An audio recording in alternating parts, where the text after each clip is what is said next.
Olá, bom dia a todos. Está começando agora mais uma edição do A Notícia de Frente. Hoje, dia 18 de fevereiro. E é claro, sempre agradecendo a você pela honra da sua companhia. Aqui na bancada do A Notícia de Frente, o professor Lorenberg Alves e Antero Paes de Barros. Bom dia, Antero. Bom dia, Lúcio. Bom dia, professor. Bom dia ao telespectador e telespectadora. Bom dia, professor Lorenberg. Bom dia, Lúcio Sorge. Bom dia, senador Antero. Bom dia, telespectador. E parabéns aí pela mais nova obra. Obrigado, Lúcio. Obrigado. Foi na última sexta-feira o lançamento? No sábado. No sábado. Dia 15. Meu 15º livro e o 4º romance. 15º. E esse daí, qual é a história dessa última obra aí? Não, é um romance, Lúcio. É um romance. Muito bom. Foi o livro mais difícil que eu escrevi. E o 16º já está na... Já está na agulha. Na forma. Bom, e nós começamos a Notícia de Frente mostrando aqui as imagens do trânsito de Cuiabá na avenida do CPA.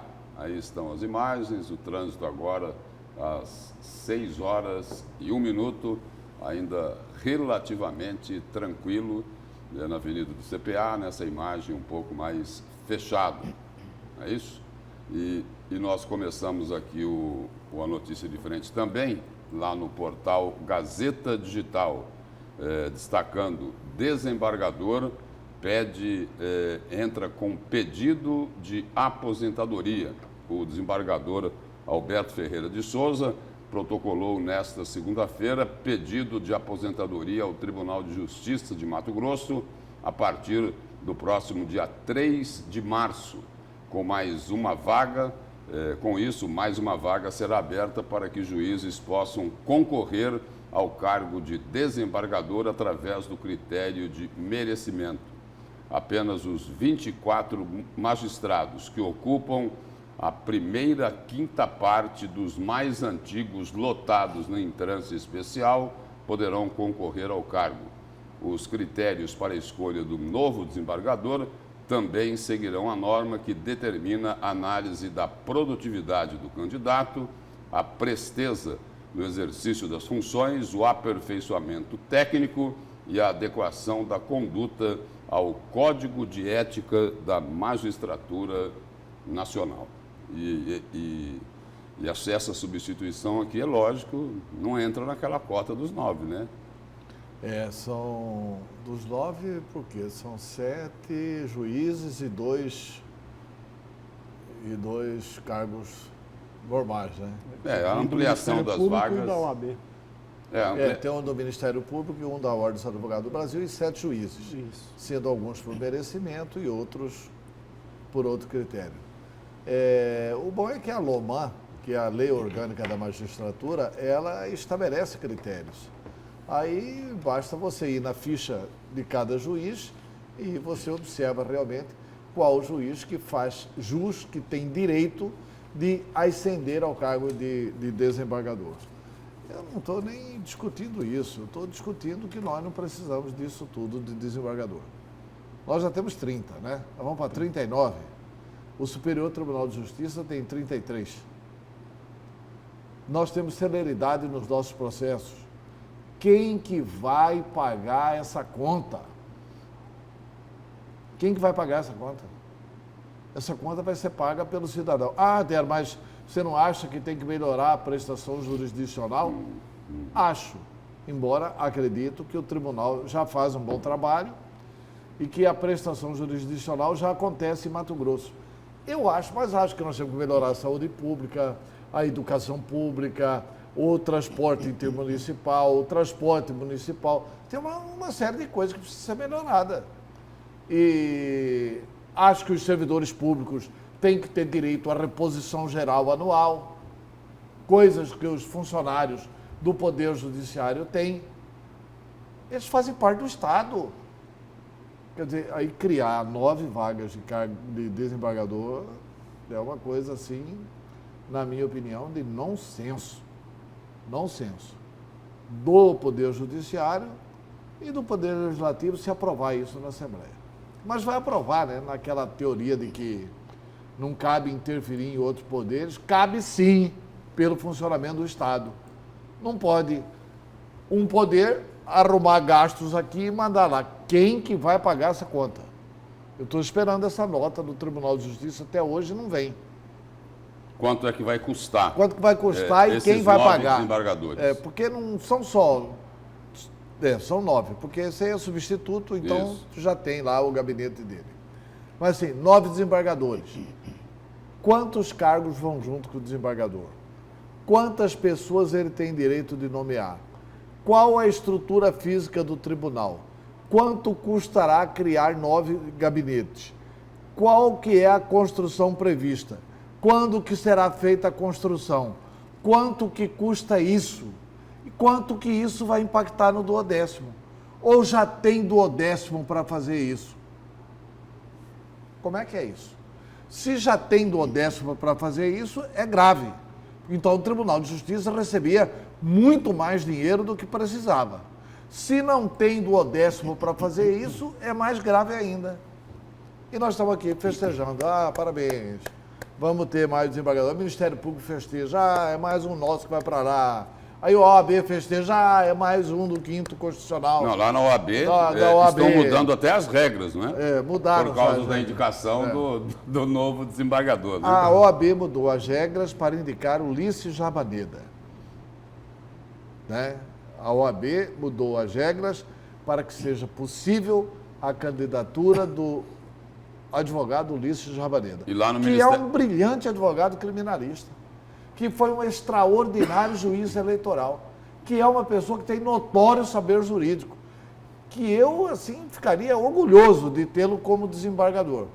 Mas não precisava a OAB mudar a regra, E, né? professor, e lá no Ministério Público também estão ensaiando uma mudança de regras por conta da indicação aí da possibilidade da indicação aí de um desembargador pelo 5º Constitucional lá do Ministério Público, que é o seguinte, né? Como o número de procuradores é bem menor do que o número de promotores, os promotores acabam tendo, teoricamente, né, mais chances de aparecer lá na... É a sextupla, né? Lista sextupla. Na lista, que vai ser encaminhada ao governador. E lá também estão querendo mudar. Olha, amigo telespectador, eu compartilho com o mesmo comentário do Lúcio e o mesmo comentário do Antero. Eu só vou acrescentar 2 dados. Vamos fazer umas contas. O estado de Goiás tem 246 municípios e 41 desembargadores. Veja, Lúcio, vamos fazer as contas, vamos colocar no papel os números. 246 municípios no estado de Goiás. E a população de lá, professor? Quase 7 milhões de habitantes. O dobro do que nós temos dobro aqui em que nós Mato temos. Grosso. O dobro mais do um que o pouco, dobro, né? Mais do que o dobro. E mais um pouco. Veja, 41 desembargadores. Com essas 9 cadeiras, novas 9 cadeiras, nós vamos para 39. 2 desembargadores a menos do que Goiás. Então, é preciso que nós coloquemos no papel esses números e vamos chegar à conclusão que no lugar dos desembargadores, Lúcio, seria infinitamente melhor abrir vagas para juízes. Já que vai mexer na estrutura do judiciário, abra vaga para juízes. Ganharíamos muito mais. Ganharia a população. Ganharia até a mundo. possibilidade de fazer o juiz da segunda... Como que eles falam lá? O juiz... De garantias. O juiz de garantias. Exatamente. Né? Que o juiz de garantia surgiu para impedir o funcionamento do judiciário, para demorar mais um pouco, para os bandidos de colarinho branco não serem punidos. Essa é a função maior, assim. Um juiz julga e vai para outro. Já é devagar, quase parando. É a música do Martinho. É devagar, devagarinho, né? Com mais um juiz de garantias, vai ficar devagar, devagarinho, devagarzão, né? Quase parando. E tem lugar que é rápido, rapidinho, rapidão, não é isso? Tipo assim, cassação de vereador que incomoda os colegas. Aí não tem nada de devagarinho, não. E que combate a corrupção. É rapidinho, rapidão. Rapidão. Falar em corrupção, nessa notícia que nós demos aqui, é um dos critérios, né, para escolher o próximo desembargador, aquele que vai substituir o atual aqui, Alberto Ferreira de Souza, que vai pedir aposentadoria. existem lá, são vários critérios, né? Desempenho, produtividade, e um dos critérios ali é o seguinte, é a adequação ao Código de Ética da Magistratura Nacional. Por falar em ética, eu vou aqui no portal Gazeta Digital novamente para dar a seguinte notícia. Em BO, Toninho relata tom ameaçador de ligação que recebeu. E a notícia aqui é a seguinte, o vereador Toninho de Souza registrou 2 boletins por ameaças que sofreu desde que votou pela cassação do vereador Abílio Júnior na Comissão de Ética, tá, professor Lorenberg? Da Câmara de Cuiabá. A representação foi feita nesta segunda-feira na 2ª Delegacia de Polícia. A primeira representação é contra um senhor de nome Gustavo, que teria entrado em contato com a esposa na sexta de Toninho pelo Facebook e teria feito incitação da violência, dizendo que o vereador poderia ser morto em uma manifestação.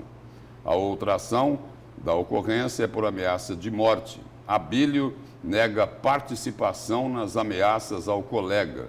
Mais cedo, o vereador já havia relatado as ameaças ao Gazeta Digital e depois registrou esses 2 boletins de ocorrência. E nós temos aí uma postagem do vereador Toninho de Souza aí, me parece que foi no Facebook.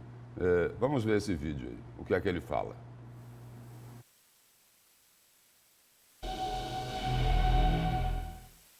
Nós estamos aqui para protocolar aqui na 2ª DP uma representação sobre um boletim de ocorrência que nós fizemos na última sexta-feira. Esse boletim de ocorrência é um cidadão identificado, Gustavo Lima Franco, está aqui no boletim de ocorrência que nós vamos enviar a você. Ele entrou no Facebook da minha esposa fazendo incitação da violência, de forma subjetiva, dizendo o seguinte: vocês já imaginaram a possibilidade da morte do Toninho de Souza numa manifestação? Então isso, uma compreensão subjetiva de uma ameaça. Num diálogo com a minha esposa e um diálogo também com o vereador Felipe Delator. Ele é aliado do vereador Abílio Júnior, está nesse grupo. Tá bom. Então essa representação nós preparamos e estamos protocolando aqui na 2ª DP. Agora, ontem à noite, domingo, por volta das 7h40 da noite, aí sim, eu recebi uma ameaça de morte direta no meu telefone celular de um rapaz que nós identificamos o número e também estamos tomando providência, registrando um boletim de ocorrência. Ele me disse o seguinte, perguntou se era o Toninho de Souza, eu disse que sim, e ele falou para mim o seguinte, que eu vou pagar com a minha própria vida pelo processo de cassação do vereador Abílio. Eu perguntei a ele se ele realmente me ligou com essa intenção de me ameaçar de morte. Ele reafirmou que sim e que era para mim me sentir ameaçado e que ele mesmo faria esse serviço. Eu perguntei quem era, ele disse que no momento certo eu saberia. E aí eu disse o seguinte, falei, tá bom, então tá dado o seu recado. Ele acrescentou, falou, olha, você pode andar com segurança, o que você quiser, mas o seu momento vai chegar. E aí eu reafirmei, se era essa a sua intenção, está registrado, mas isso não vai me amedrontar. E desliguei o telefone. Foi uma conversa rápida, menos de 1 minuto, mas essa foi a ligação direta e a ameaça direta. Como cidadão, como eu ouvi essa ameaça, eu estou aqui tomando as minhas providências, quero reafirmar que isso não muda em nada, jamais vai me amedrontar, vai mudar. Não tenho medo, medo não faz parte do meu dicionário e quem tem Deus na vida não tem medo, mas a gente precisa tomar as providências legais. Bom, é lógico que ameaça de morte, atos assim violentos, né? Intimidação, né? Seja pelas redes sociais ou de qualquer forma, isso daí é totalmente condenável, ponto. Agora, nas redes sociais aí, o vereador Toninho de Souza tem sido muito, mas muito criticado pela forma como ele tem se comportado lá na Câmara Municipal de Cuiabá, especialmente aí, neste caso, que envolve o processo de cassação do vereador Abílio Júnior, que, pelo que a gente viu aqui, o grande crime que ele cometeu foi fiscalizar e denunciar o que andava errado na área da saúde. E foi conseguir a prova da sangria, né? Olha, que o vereador Toninho está sendo um zagueirão do Emanuel para proteger lá algumas coisas irregulares que aconteceram na prefeitura do Cuiabá, não resta dúvida. Agora, ontem nós dissemos aqui, não bata nos vereadores. Quer dizer, porque hoje está marcada uma manifestação na Câmara. O direito de manifestação, beleza, existe. Mas nós pedimos duas coisas, não bata na cara do seu vereador e não deprede o prédio da Câmara Municipal de Cuiabá, que é patrimônio público. Sem vandalismo e sem violência. Sem vandalismo e sem violência. Quer protestar com o Toninho? Não bata coisa nenhuma, vai na urna. Vai na urna da próxima vez e proteste com o Toninho. Não precisa bater nele, não. E essa daí é uma grande... Essa daí é uma grande preocupação dos vereadores, de uma parte dos vereadores da Câmara, com Abílio Júnior. Essa é a preocupação. Essa é a grande preocupação. Pela postura dele de fazer o trabalho dele, de cumprir a missão que foi passada a ele pelos eleitores, né? Então, essa é a grande preocupação de uma boa parte dos vereadores da Câmara de Cuiabá. Pois não, professor. Por favor. Não, o senhor tem preferência, o senhor é imortal, eu não sei.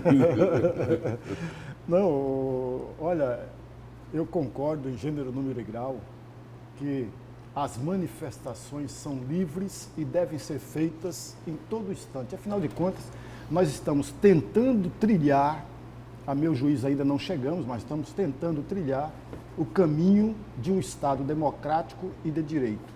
Nessa situação, a manifestação é sempre bem-vinda, porque o processo democrático, amigo, não se dá por conta de meia dúzia de pessoas, mas pelo conjunto de habitantes do país ou da comunidade. E a manifestação é sempre saudável, sempre salutar. O que me causa mais estranheza, Lúcio, Antero e amigo telespectador, é de que nós estamos chegando quase ao final dessa legislatura e, infelizmente, a Câmara de Vereadores de Cuiabá está me decepcionando cada vez mais. Muitas questões que dizem respeito aos desejos, aos anseios, às vontades do contribuinte cuiabano, até porque todos nós sabemos que o vereador e o prefeito são agentes políticos e agentes públicos mais próximos do contribuinte. Afinal de contas, nós moramos no município e não é no estado. Mesmo assim, a Câmara cuiabana em especial continua batendo na mesma tecla de ignorar as vontades e os desejos do conjunto do contribuinte. Isso me deixa muito triste, porque eu gostaria muito de usar esse tempo para elogiar uma ou outra ação. É raro, mas é muito difícil encontrar uma ação da coletividade dos 25 vereadores. E na verdade é o seguinte, não cabe esse papel de vítima do Toninho de Souza, né? O Toninho de Souza quer se fazer de vítima por causa de ameaças que recebeu. Deve ser pessoas exaltadas que ligaram para lá, não vão matar coisa nenhuma Toninho de Souza. Agora, o Toninho de Souza precisa ser punido. Precisa ser punido democraticamente. O que ele está fazendo é um escárnio. Ele, como presidente do Conselho de Ética da Câmara, ele é um coveiro da ética. Eu, assim, o Abílio não é o político dos meus sonhos. Se o Abílio for candidato a prefeito, eu não voto no Abílio. Eu não concordo com algumas atitudes do Abílio. Eu não acho correto o Abílio pegar o celular e estar gravando aqui quando o colega está falando. Eu acho isso deboche, né? Não acho isso correto. Acho que ele tem que ser advertido por isso. Agora, caçar o mandato, caçar o eleitor, caçar o voto, não é por isso. Aí escrevem no relatório que a cassação é porque ele encontrou provas da sangria. E ele tinha 20 dias para encontrar, e encontrou no 22º dia. E, portanto, ele tem que ser caçado. Ele tem que ser caçado ou os ladrões é que tem que ser punidos?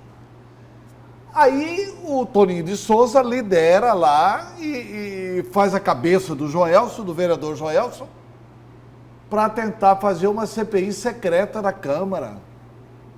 Tem julgados. O senhor viu essa tentativa de se fazer sessão secreta na CPI para não ouvir o Silval, para não ouvir o Riva, quer dizer, querem ouvir, mas sem gravar, sem imprensa, sem a presença da mídia, de jornalistas. Tudo escondidinho. Tudo escondidinho. Tudo no segredinho. Quer dizer, então o vereador Toninho é líder disso. É líder de sepultar a corrupção. E nós temos O Jânio aqui... Quadros queria varrer a corrupção, o Toninho quer sepultar a apuração da corrupção. E nós temos aqui, só aproveitando aí a colocação que o Antero fez, duas mensagens aqui dos nossos telespectadores no WhatsApp aqui do A Notícia de Frente. A primeira é essa daqui, ó. Toninho quer dar de vítima. Agora, o povo não cai nessa conversa fiada. O povo vai expurgá-lo da política. Já deu. Fora Toninho, Adevair Cabral, etc, etc. E a outra mensagem aqui é um pouquinho mais detalhada, né? Um pouquinho mais detalhada. Ela diz aqui o seguinte: bom dia, Antero, Lúcio. Não me espanta o processo de cassação do vereador Abílio. Se ele cometeu o decoro, que o casse, e que assim seja. Agora, não se pode retirar o direito à defesa e nem privilegiar os amigos. Deve ser imparcial. Usando essa mesma ferramenta, onde está o processo de cassação dos outros vereadores que são realmente agressivos? Adevair Cabral, Chico 2000, Renivaldo Nascimento. Inclusive, 2 desses com processos muito piores, envolvendo aí, segundo o telespectador aqui, pedofilia e assédio. Onde está o processo do prefeito? Ah, diz o telespectador, mas o caso do Paletó foi antes de ser prefeito, mas, se não me engano, teve improbidade administrativa. Pois bem, no caso da secretaria lá, dos 300 anos. Mas a culpa é do secretário. Se o papel do prefeito é administrativo, quem é secretário responde como se fosse o próprio prefeito. Bom, então, são aqui as mensagens dos telespectadores comentando aí, né, este assunto aí da cassação, né, do vereador Abílio Júnior, né, e também a postura do vereador Toninho de Souza. E aproveitando esse gancho aí... É que o Toninho, só um parênteses, o Toninho fala que tem coragem, que não tem medo. Onde estava a coragem dele quando assistiu o vereador Chico 2000 chamar o vereador Diego Guimarães de viado da tribuna da Câmara? Isso sim é quebra de decoro. Mas nós não fomos provocados. Ô, cidadão, você não é do Poder Judiciário. Quem precisa ser provocado é do Poder Judiciário. Do Conselho de Ética da Câmara, o cara que é presidente do Conselho de Ética da Câmara, se tem algum fato que fira o decoro, ele tem que agir. Enfim, onde estava o Toninho e outros fatos todos? E ele vai ter uma decepção hoje. Sabe por quê? Porque ele convenceu o vereador Joelson a fazer aquele requerimento da sessão secreta. E eu estou informado de que dentro de meia hora não, porque está muito cedo, 6h30 ainda, né? 6h24. Mas hoje ainda pela manhã, e é importante que a imprensa esteja mobilizada para isso, o vereador Joelson deve retirar o seu pedido de sessão secreta. Com isso, só o Toninho vai ficar defendendo a sessão secreta. Então, parabéns, vereador Toninho, é isso mesmo. Os seus eleitores não podem saber o que você faz. O que é a sessão secreta? É impedir o eleitor de fazer o que o representante faz. O representado não pode saber. O representado, que é o eleitor, não pode saber o que o representante faz. Né? Eu até sugeri ontem aqui uma brincadeirinha. Se fosse possível, Toninho é o cinegrafista, é o diretor, é tudo, passa o filme da vida dele, quem que ele convida para assistir sobre esses bastidores da Câmara? Com certeza ninguém, né, Toninho? E aqui é o seguinte, nós estamos discutindo sobre, no caso do vereador Abílio Júnior, cerceamento de defesa, né? No outro caso lá, estamos conversando aqui sobre sessões secretas, segredinho, sigilo, tudo no escondidinho. Bom, o vice-presidente da Comissão de Direito Eleitoral da OAB de Mato Grosso, Lenine Povos, ele participou ontem do Jornal do Meio-Dia. E só lembrando aqui o seguinte, o Lenine Povos, um brilhante advogado, ele foi também procurador lá na Câmara Municipal de Cuiabá. E ele falou sobre o processo de cassação do vereador Abílio Júnior. Vamos acompanhar aí a entrevista. Uma questão aí que foi levantada nos últimos dias é a seguinte: e aí, se o vereador Abílio Júnior resolve renunciar? Ele já disse que não vai renunciar, mas no terreno das hipóteses, se ele aceitasse pedir a renúncia nesse estágio do processo lá na Câmara Municipal, ainda é possível? Possível Lúcio, mas o efeito não seria tão proveitoso para o parlamentar. Em 2010, quando fizeram a lei da ficha limpa, assim popularmente conhecida, consta um dos seus artigos que, se o parlamentar renunciar ao seu mandato para fugir de um processo já instaurado, objetivando a cassação dele, muito embora ele se veja livre do processo de cassação, automaticamente ele fica inelegível, isto é, ele fica inelegível, ficha suja e não pode disputar as eleições nos próximos 8 anos. Agora, outro questionamento é sobre a quebra de decoro. O que é a quebra de decoro? Porque muitos se perguntam, olha, mas teve parlamentares, vereadores que teriam cometido ou então infração ou crimes piores, pelo menos acusados a isso, até mesmo brigas ali, quase agressões físicas na Câmara e não foram denunciados por quebra de decoro. O que é a quebra de decoro? Veja, Nayara, a quebra de decoro se trata de um conceito jurídico indeterminável. O que é isso na prática? Não há uma definição, não há na legislação brasileira um significado específico do que seja quebra de decoro. É necessário que os parlamentares, ao analisarem uma acusação dessa natureza, se baseiem, peguem a acusação e digam por que naquele caso há quebra de decoro, há uma incompatibilidade com o exercício do cargo de vereador e por que aquela postura ela é contraditória aos atos de um vereador, por que aquilo atinge a honra de uma pessoa que exerce o cargo de vereador e, consequentemente, não pode exercer a função. Agora, uma outra questão aí que foi apontada neste relatório lá da Comissão de Ética, o vereador Diego de Guimarães, ele fez o seguinte alerta: olha, estão querendo colocar nesse relatório, querendo não, colocaram nesse relatório uma brecha, né, para tentar, segundo a opinião dele, para tentar se anular a Operação Sangria. E aí existe até um entendimento de que isso daí poderia configurar uma tentativa de obstrução à justiça. Qual é a opinião sua sobre isso?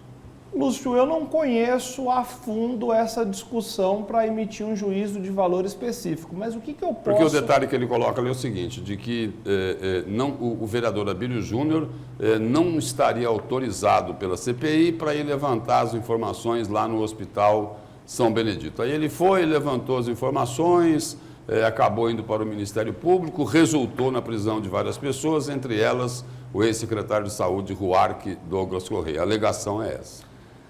Eu acredito que o entendimento que esteja sendo colocado é de que, olha, veja, se o vereador for cassado, automaticamente levaria-se à conclusão de que a forma com que houve a investigação na Operação Sangria seria irregular e, consequentemente, isso poderia anular todas as investigações, prisões e processos.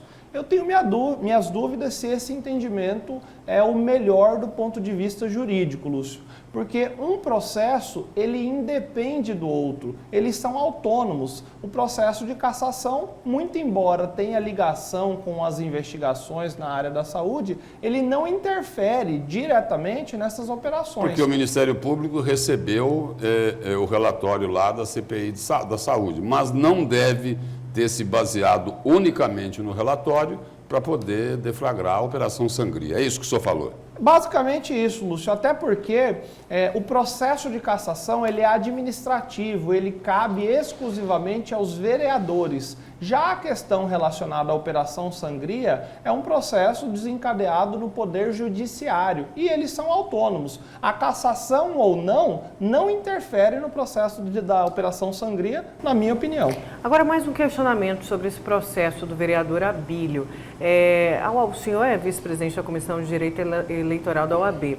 Durante a leitura desse relatório, o advogado, a alegação ali do vereador Abílio é que ele não teve direito à defesa, o advogado não pôde advogar por ele, não pôde falar. Como que a OAB, inclusive, se posicionou falando aí de que está na Constituição, né, de que o advogado sim, de que a pessoa tem direito da defesa, só que tem o regimento interno da Câmara. E aí, como que fica esse conflito de interesses? Vai levar em consideração a Justiça o regimento interno da Câmara ou a Constituição, por exemplo? Agora, o cerceamento de defesa, não foi esse o caso? Não foi dificultada ou impedida a defesa do vereador nesse caso?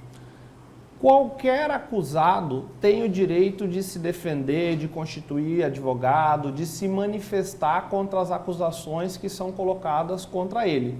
Mas, neste caso, tem que ver se o objetivo dessa reunião foi apenas ler o relatório e, consequentemente, dar ciência da conclusão que chegou à comissão de ética, ou se era um ato que permitia o vereador e seu advogado contrapor o que estava sendo concluído pela comissão de ética. E aí é necessário avaliar dentro do processo qual foi a finalidade. A finalidade foi só dar ciência, só levar ao conhecimento, ou a finalidade foi ter uma discussão a respeito de provas? E aí tem que ver dentro do processo. Uma outra polêmica lá na Câmara, doutor Lenini, é o seguinte: foi apresentado lá um requerimento defendendo sessões secretas na CPI do Paletó, que teve aí os trabalhos retomados, né, em função de uma decisão do Tribunal de Justiça. E aí, pode ter sessão secreta numa CPI? Porque a CPI não tem que ser transparente? Lúcio, via de regra, todos os atos dessa natureza, eles são públicos. Todavia, pode-se excepcionalmente fazer sessões secretas, inclusive isso consta no regimento interno dos poderes legislativos. Mas, para isso, é necessário justificar por que se sairia da regra, que é a publicidade, e, consequentemente, aplicaria a exceção, que seria sessões secretas. E aí caberia àquele que fez um pedido dessa natureza fundamentar e, posteriormente, isso ser aprovado pela comissão. E aí, Antero? Olha, eu vou pegar do final para o início. Primeiro, quanto a essa questão de sessão secreta. Pode ter sessão secreta, pode ter momento secreto na sessão? Pode. O cidadão está lá fazendo um depoimento. Aí o vereador faz uma pergunta para quem está fazendo a oitiva. Senhor Val Barbosa, e sobre isso? Olha, sobre isso, para revelar, eu gostaria que fechasse a sessão. Porque tem pessoas aqui que seriam atingidas e tal, eu gostaria que fechasse a sessão. Aí, para atender o interrogado, e para obter mais verdades do interrogado, você delibera ali suspender a sessão. Excepcionalmente, por aquele momento. Isso já aconteceu em outros parlamentos. Fora disso, está lá na regrinha da Constituição, artigo 37. Princípios da administração pública: legalidade, impessoalidade, moralidade, publicidade e eficiência. Publicidade é que os atos da administração pública, o nome diz, são públicos. Esse é um ponto. O outro ponto que ele fala com relação ao direito de defesa. tem que ver se essa comissão ia apenas ler o relatório. Não, a comissão julgou, encerrou os trabalhos da comissão. A comissão julgou e por 3-0, votou aprovando o relatório do vereador Saad, que terá que se explicar diante da história e da sua consciência. E ele até está incomodado agora, porque está querendo inventar a convocação do secretário de saúde, como se ele não fosse assim, esse zagueirão do prefeito, etc. e tal. Mas assim, a comissão julgou. Então, era uma sessão de julgamento. A sessão julgou e condenou o vereador Abílio. E não foi dado direito à palavra para o advogado. Mais restritiva ainda a defesa quando não permitiu que o Abílio conhecesse o que é que estava nos autos. O que é que tinha sido proposto ali contra ele. Mais restritiva a defesa que o advogado não teve acesso ao parecer do doutor Ricardo Saad, a não ser na hora lá. Então, eu acho assim, nulidades tem aos borbotões. Eu não sei quando que o Abílio vai entrar no Poder Judiciário para acabar com essa brincadeira. Daqui a pouco a gente vai voltar a falar sobre essa história de sessão secreta lá na Câmara. E agora, bem rapidinho aí, professor Lorenberg, qual vai ser o seu comentário, o seu destaque de hoje? Lúcio, Antero e amigo telespectador, na última sexta-feira, portanto, dia 14 deste mês, o IBGE publicou dados da Pesquisa Nacional de Amostra de Domicílio, onde fala exatamente sobre o número de desemprego no quarto trimestre de 2019. Eu peguei 3 ou 4 itens que me chamaram a atenção e quero compartilhar com o amigo telespectador a respeito desse número de desemprego, que, aliás, um dos itens que vem crescendo, ainda que pouco, um índice percentual pequeno, mas vem crescendo, é a situação de desalentado. Aquele número de desempregados, Lúcio, que não mais tem o estímulo e a motivação para procurar emprego. E o seu destaque, Antero? Meu destaque é a oficialização da candidatura de Júlio Campos como senador pelo Democratas.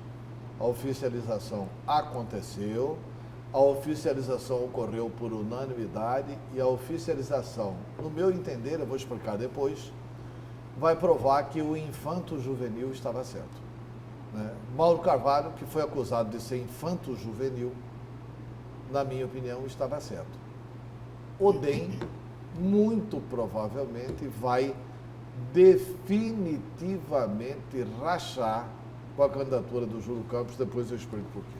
E para a gente fechar esse bloco aqui, só mais uma mensagem aqui do telespectador, no caso da telespectadora, e aqui é o seguinte, olha, não é nem mensagem, é um mini editorial. Na política não pode ter verdade. Quem luta por ela é retirado de qualquer maneira. Caso Abílio e outros como ele da oposição. Oposição à verdade. Fala sério. Diga não nas urnas para os candidatos opositores das verdades. É isso aí. A mensagem da telespectadora aqui no WhatsApp da Notícia de Frente. E nós vamos agora ao nosso primeiro intervalo comercial de hoje, mostrando as imagens aí da Avenida Fernando Correia, nesta manhã de terça-feira, 6h39. Aí estão as imagens da Avenida Fernando Correia, próximo ali do acesso à rodovia Palmiro Paes de Barros. Na realidade, aí nós temos aí a rodovia Palmiro Paes de Barros, né? Caminho ali para Santo Antônio, para o Parque Cuiabá. 6h39 em Cuiabá. A gente volta daqui a pouquinho.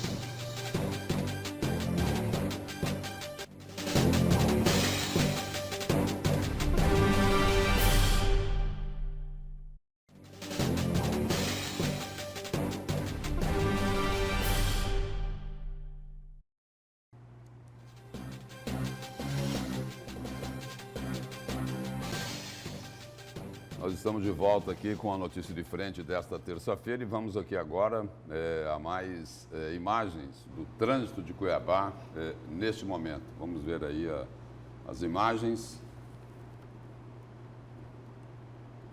no viaduto do Despraiado, né?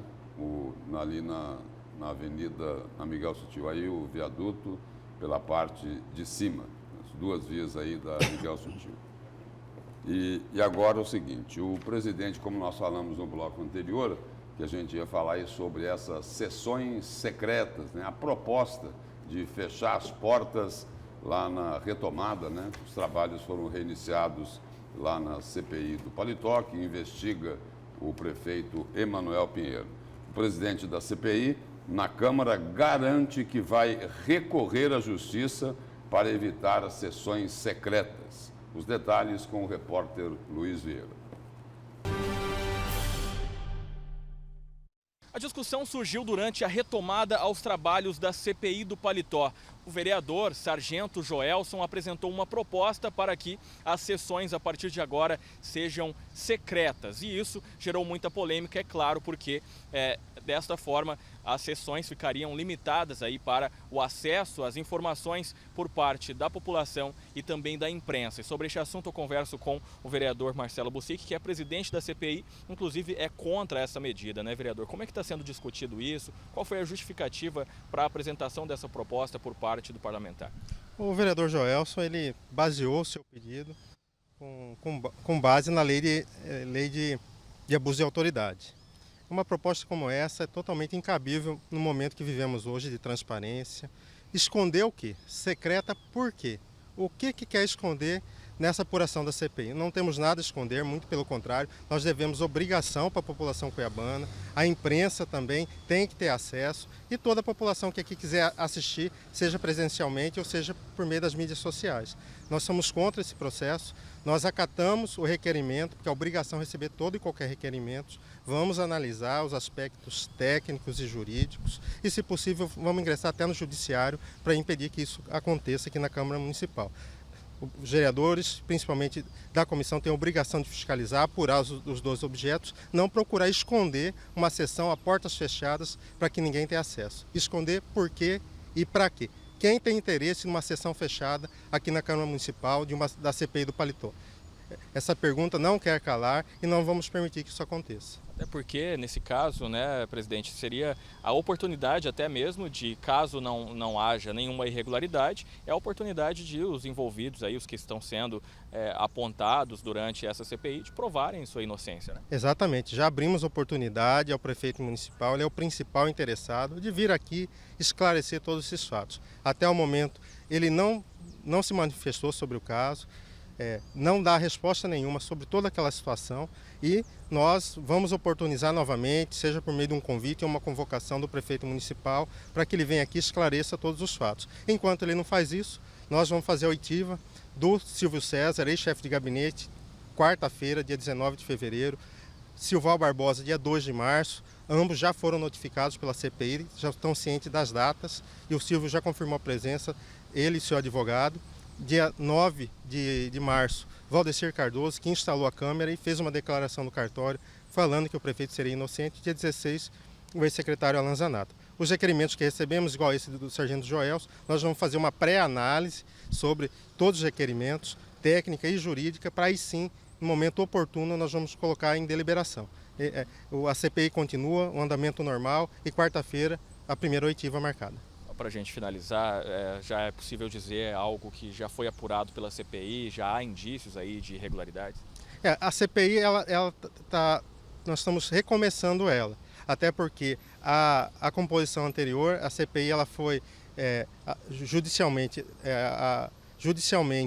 a composição anterior foi encerrada com uma nova criação, mas os documentos produzidos da CPI anterior vão ser aproveitados conforme deliberação dos membros, como a própria delação que está ali inclusa ali. As oitivas nós estamos fazendo novamente e aí sim a gente produzir mais provas.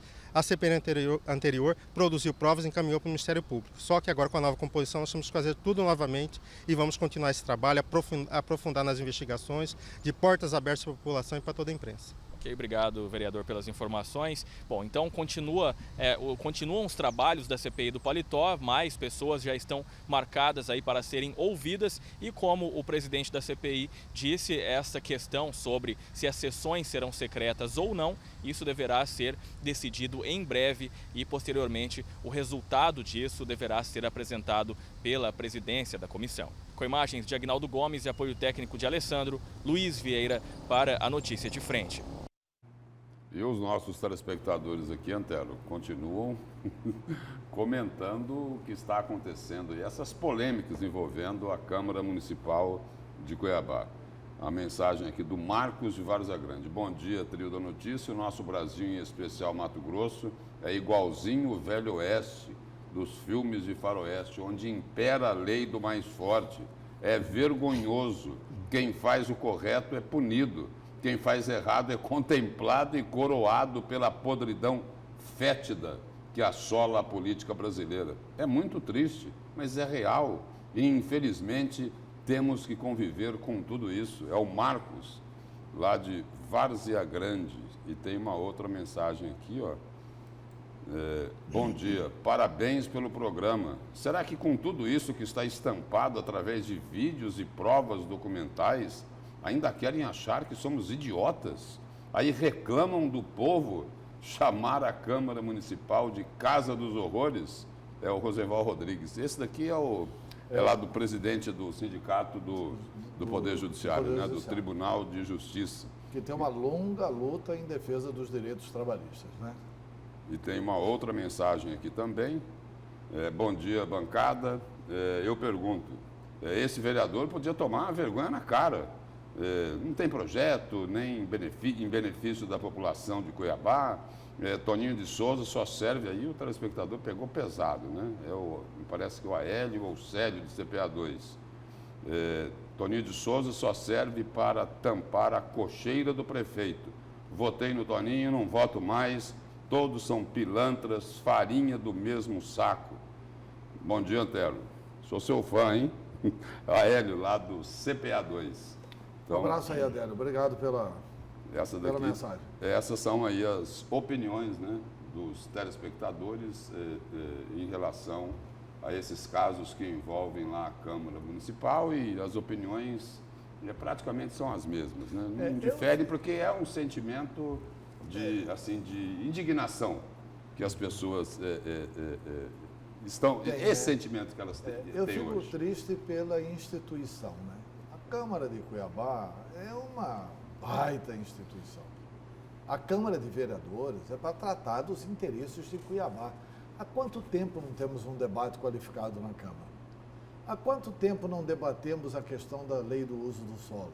Há quanto tempo não debatemos ali o Rio Cuiabá? Há quanto tempo não debatemos ali uma política ambiental? Há quanto tempo não debatemos para valer essa questão do transporte coletivo de Cuiabá? Há quanto tempo não debatemos ali para valer a questão da saúde pública? Enfim, a Câmara, ela teria que ser recolocada no seu patamar de Câmara de debate. Até reconheço um esforço que foi feito pelo atual presidente para tentar fazer isso. Fazendo, inclusive, licitação, querendo fazer publicidade. Mas, presidente, não tem publicidade sem atitude de vereadores. Não tem publicidade que dê jeito. Não é um problema de comunicação, porque comunicação, o nome diz, você comunica a ação. Se a ação é deletéria, é contra a Câmara, é evidente que a imagem que fica é contra a Câmara.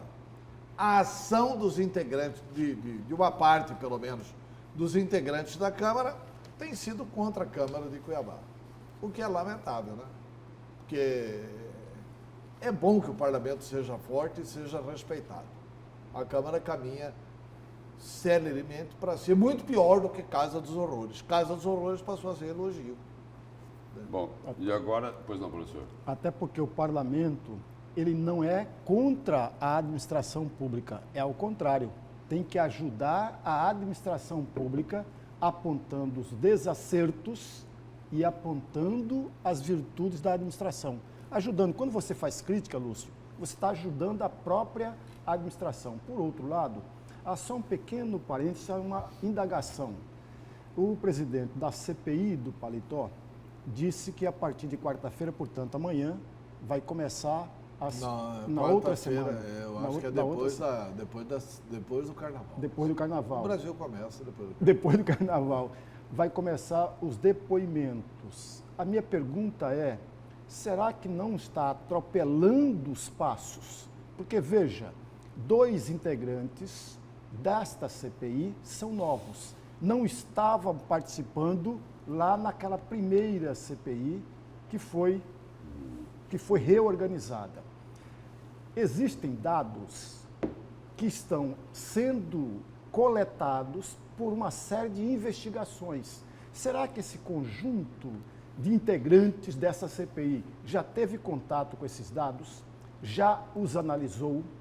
Aqueles dados pegos lá na outra CPI já foi discutido por essa CPI? Porque, a meu juízo, amigos, primeiro passo é este. E só muito depois os depoimentos, porque ao ter conhecimento dos dados, você formula melhor as questões. Você tem uma lista de perguntas que possam trazer subsídios para o relatório que vai ser construído. E agora nós vamos falar de Senado da República, porque Júlio Campos, o ex-governador Júlio Campos, Antero, é o pré-candidato do Democratas na eleição de 26 de abril, é isso? É isso. E essa costura política foi feita de cima para baixo, né?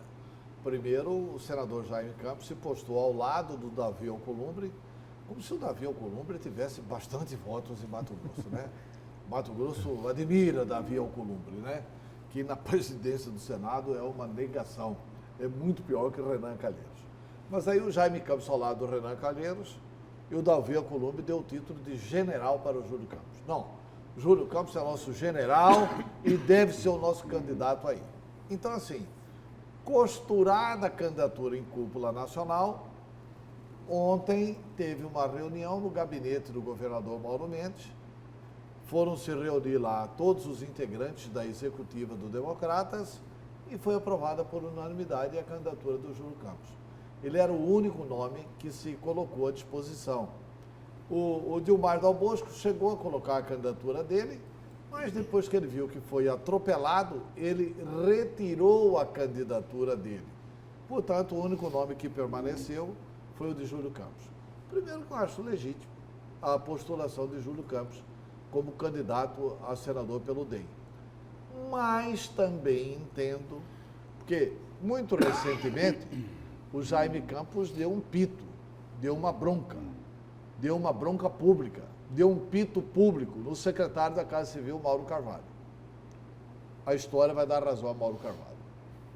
O desenrolar da história vai dar razão a Mauro Carvalho. Porque o Jaime Campos disse o seguinte, que esse moço aí é infanto-juvenil, não tem que dar palpite, praticamente mandou ele calar a boca. Porque assim, ele não é filiado ao DEM, não tem que dar palpite no DEM, o DEM que vai decidir isso e tal. O que o Mauro Carvalho havia falado? Havia falado assim, olha, isso pode trazer um isolamento para o Democratas. E é muito claro de que isso vai acontecer no futuro. O DEM não vai sentir isso agora, porque agora ele não vai procurar ninguém para coligar. Vai sentir isso daqui a pouco, na eleição municipal. Quando o DEM for procurar partidos para coligar, por que é que o PDT do Otaviano tem que coligar com o DEM se o Otaviano só serve para ajudar? Se o PDT só serve para ajudar.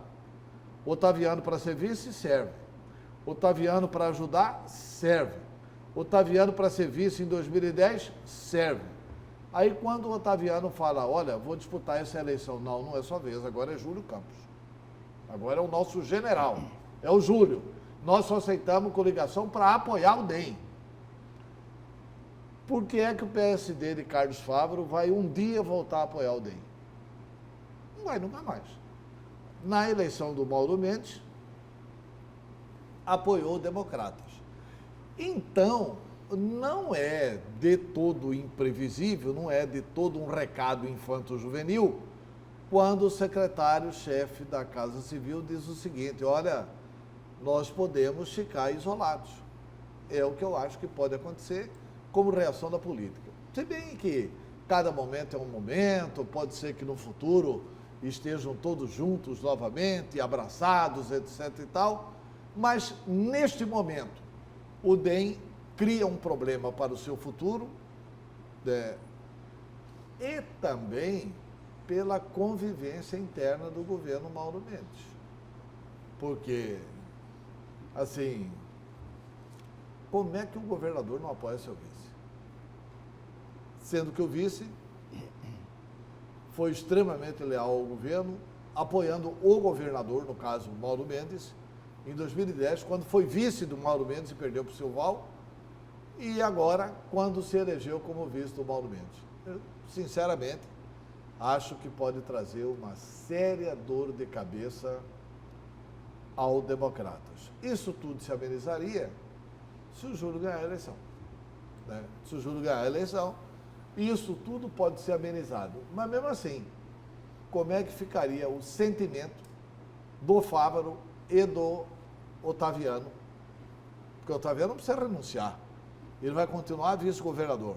Como é que fica o sentimento se o Júlio ganhar a eleição? Então, é natural que a gente faça esse tipo de especulação. E a família Campos, os irmãos Campos, tiveram duas Não. reuniões importantes ontem. E além disso, o seguinte, Duas. assim, só podem 2 irmãos da família Campos ser senador de Mato Grosso? E eles tiveram duas reuniões importantes ontem. A primeira, no período da manhã, com Mauro Mendes. A segunda, no início da noite, Com. Emanuel Pinheiro. Pois é. Então, assim, na minha opinião, o Júlio Campos, o Jaime Campos trabalham para espatifar o DEM. E nós vamos aqui ao... Espatifar o DEM. Eu acho que o Júlio Campos foi lá no Emanuel Pinheiro, pedir votos para o Emanuel Pinheiro, etc e tal, e dar um abraço de amigo, né? E nós vamos aqui agora ao nosso intervalo comercial, mas antes eu vou ler aqui mais umas 2 mensagens aqui, 2 ou 3 dos nossos telespectadores. Bom dia, Lúcio Antero. O problema é que Emanuel Pinheiro e os vereadores são os poderosos chefões. Eles falam e o Ministério Público e o Judiciário tremem de medo deles. Tenho certeza que eles mandam em Cuiabá. É o Oliveira do Pedra 90. O Zé Carlos do Renascer diz: olha, trio, bom dia, esse programa é 10. Aí tem aqui a mensagem do Leandro, que é lá do bairro Dom Aquino Antero. Sou filiado ao DEM, mas não voto nem a pau em Júlio Campos. E aí, a outra mensagem aqui, engraçado, né? O Brasil está mudando mesmo, a mentira impera, inversão de valores. Temos que mudar isso com essa operação Sangria. Quantas pessoas morreram? Muitos filhos, né? Muitas viúvas. Agora que o vereador Abílio expôs, eles querem calar. E nós vamos agora ao nosso intervalo comercial e na volta nós vamos mostrar como está a Antero e o professor Lemberg, a situação neste momento lá na Câmara Municipal de Cuiabá, porque tem uma manifestação prevista para hoje, às 8 da manhã. A gente volta em instantes.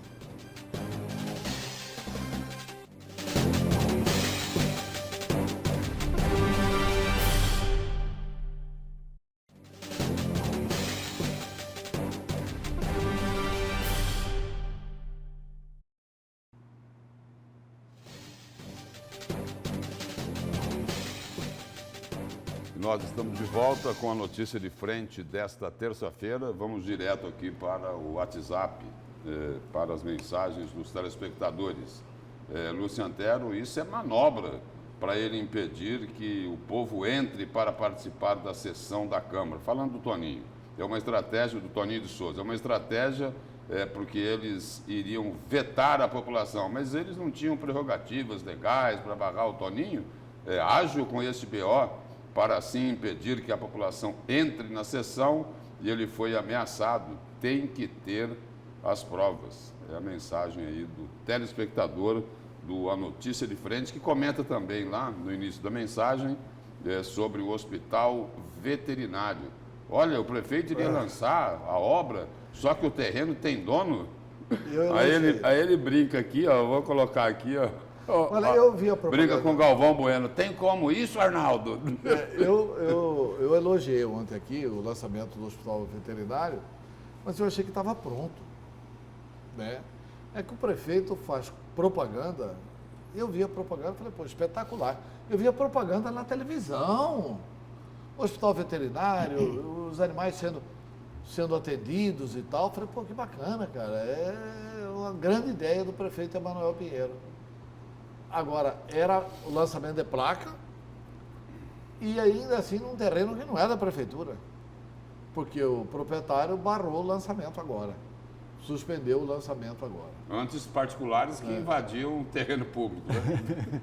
Professor, vamos ao seu destaque de hoje. Lúcio, Antero, amigo telespectador, na sexta-feira agora, que passou no dia 14 deste mês, o IBGE trouxe e publicou os dados da Pesquisa Nacional de Amostra de Domicílios e falava exatamente a respeito do desemprego no quarto trimestre de 2019.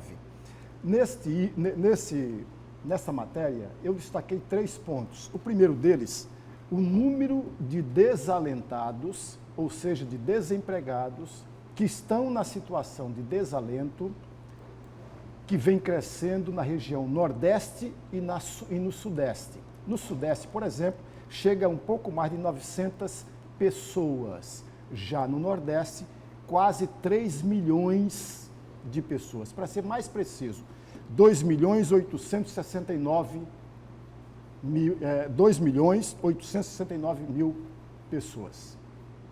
Então, é um número muito grande e vem crescendo lá na região Nordeste.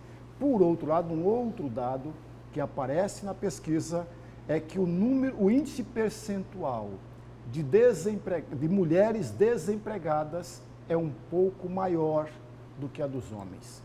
E aí eu gostaria de fazer um pequeno parênteses para chamar a atenção do amigo telespectador de que existem desafios por conta do trabalhador. E um desses desafios se dá exatamente por conta da reforma da Previdência Social e o grande desafio, evidentemente, é a manutenção do emprego por mais tempo. Ainda que no final, lá na aposentadoria, um índice percentual menor do que aquele que você almejar. Portanto, a manutenção do emprego. Mas o quadro que nós temos aqui ainda continua muito difícil. E um item que deve ser chamado a atenção, os estados com maior taxa de desempregados é exatamente Bahia e o Amapá, com 17,4%. Ao passo que Mato Grosso, o nosso Mato Grosso, 8%, Mato Grosso do Sul, também 8%, Santa Catarina, 6,1%. É esse o retrato que chama e eu confesso que ao deparar com esses números, eu continuo muito preocupado, porque o número de desempregados, ainda que nós não estamos mais na faixa de 14 milhões, é muito preocupante, sim, porque demonstra com clareza que o crescimento da economia não é suficiente para baixar esse índice para 6 ou 5 milhões de desempregados. Ainda continua muito grande. Também convenhamos, o crescimento do PIB no ano passado foi menos de 1%. A previsão agora para este ano é menos de 2%. Aí duas coisas precisam ser registradas. Né? Primeiro, que esse número de desempregados diminuiu, mas o crescimento da economia não tem sido forte o suficiente para diminuir mais. Mas segundo ponto, que esses são os desempregados do PT. Né? Não vem o PT com essa conversa de que foi Temer, foi não sei o quê. Não. Essa é a herança do PT para o Brasil. Né? Esses desempregados, embora a economia tenha melhorado, não melhorou o suficiente para diminuir bem esse número de desempregados. Quase 1 milhão de pessoas foram empregadas, mas ainda é muito pouco. E já na reta final do programa de hoje, antes da gente dar uma olhadinha como é que está a movimentação lá na Câmara de Cuiabá, eu vou aqui a mais 2 mensagens dos nossos telespectadores, também lá sobre a Câmara. Bom dia, bancada. Toninho está agindo contra eleitores. Demagogia. Outra coisa, a Câmara só faz o que faz sem alarde, fica aparecendo a gaiola das loucas. É o telespectador aí criticando e criticando forte. Eu tinha aqui uma outra mensagem, ela está aqui. Bom dia, Lúcio. O Toninho deve ser líder da imoralidade e da ilegalidade.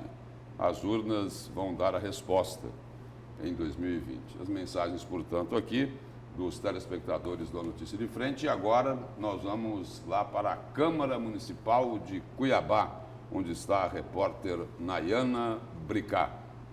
Bom dia, Nayana.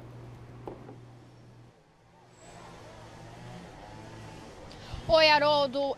Bom dia, Lúcio. Bom dia, Haroldo. Bom dia também a todos os que nos acompanham aqui na Notícia de Frente. Está prevista para acontecer a manifestação hoje, a partir das 8 horas da manhã, aqui na Câmara Municipal. Por enquanto, o movimento aqui está tranquilo, mas a gente já vê alguns policiais por aqui. Tudo isso por conta de algum tumulto que possa acontecer, já que na semana passada foi bastante movimentada a situação aqui. Só relembrando que a Câmara descartou a possibilidade de votar a cassação do vereador Abílio Júnior hoje. No fim de semana, os vereadores da oposição até tentaram mobilizar a população, chamando a atenção para que essa cassação acontecesse hoje, mas deve seguir um rito, tem um prazo de 15 dias para que a Comissão de Ética passou o relatório e vai ser analisado, tem esse prazo de 15 dias, segundo a Câmara Municipal, esse prazo vai ser seguido e só daqui 15 dias é que o vereador Abílio pode ou não ser cassado, que a votação deve acontecer. A gente continua aqui na Câmara Municipal acompanhando toda a movimentação, como eu disse, está prevista para acontecer logo mais às 8 da manhã, uma manifestação aqui. Nós conversamos com o vereador Abílio, ele disse que está a caminho e que deve realmente acontecer essa manifestação. Nós continuamos aqui, qualquer novidade vocês acompanham daqui a pouco no Jornal da Manhã. Bom, essa aí foi a participação da repórter Nayana Bricá, aqui no A Notícia de Frente. E aí, uma outra mensagem aqui do telespectador, diz o seguinte: bom dia, grandes apresentadores. E como disse nas matérias, Casa dos Horrores, a Câmara viralizou. Colocou vitalizou aqui, deve ser porque está vitaminada lá a Casa dos Horrores. Com essa corja de vereadores sobre Júlio Campos, nunca mais. Né? As críticas aí são pesadas.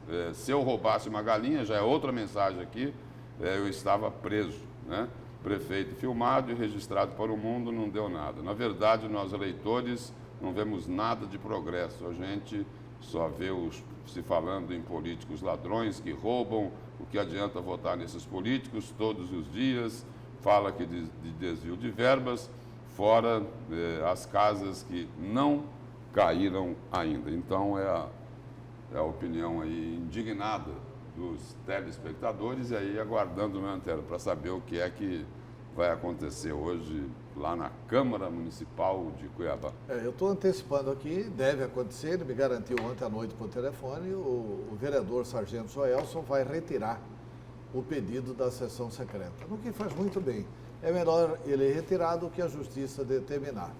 E pelo menos ele demonstra sensibilidade de que ouviu os eleitores e foi estudar o assunto. E viu que não cabia alegar a lei de abuso de autoridade. Abuso de autoridade seria proibir a população de ver as sessões da CPI. Isso sim seria abuso de autoridade. Né? Porque é algo radical, não é, professor? Sem dúvida, porque a transparência deve estar acima de qualquer coisa. Aliás, a própria Constituição fala em transparência. Por que o Legislativo cuiabano não age da mesma forma? Não pode ter nada por debaixo do tapete, escondendo as coisas do munícipe cuiabano. Nada disso. É porque quando não querem fiscalizar, né? Quando se incomodam com quem está fiscalizando, é porque buscam outro tipo de coisa. Exatamente. Menos transparência. Não é isso? Exatamente, até porque os depoimentos os depoentes serão praticamente os mesmos que tiveram naquela primeira CPI e que não teve nada de fechado. Quer dizer, é um contrassenso fora do comum. Porque o sentimento da população é o que nós mostramos aqui hoje durante essa edição do Notícia de Frente. As manifestações aqui dos telespectadores, né, praticamente aí uma não difere da outra, na mesma linha, mudam os termos que eles utilizam, uns utilizam alguns termos mais leves, outros já pegam um pouquinho mais pesado, mas o fato é de que a sociedade está indignada, né? Indignada. Quando não querem que se fiscalize, e aí é o seguinte, quando também não querem a democracia, não é isso? E o que é pior ainda, é ano político eleitoral e no momento de renovação ou não do contrato de trabalho dos vereadores e do prefeito também. E aí cabe ao eleitor se vai querer renovar esse contrato de trabalho. E olha, nós chegamos aqui ao final do A Notícia de Frente de hoje. A gente ia encerrar com uma imagem do trânsito, mas não. Vamos encerrar com outra imagem lá da Câmara Municipal de Cuiabá. Tem essa manifestação, vamos ver as imagens aí, que são dos policiais chegando lá na Câmara Municipal de Cuiabá. Aliás, já estão lá, não é? Em função aí dessa manifestação que está programada, está prevista para hoje, e aí para também garantir aí a segurança e novamente, o Antero já colocou isso aqui no início do programa de hoje, também já tinha falado ontem, de que essa manifestação aí precisa ser algo sem violência, sem vandalismo, mas uma manifestação, sim, para cobrar a posição dos vereadores de Cuiabá. O que é que eles vão fazer, né? É essa que tem que ser a cobrança aí em cima da Câmara Municipal de Cuiabá. E aí o vereador Abílio Júnior, nesse momento, chegando lá à Câmara Municipal de Cuiabá. Bom dia.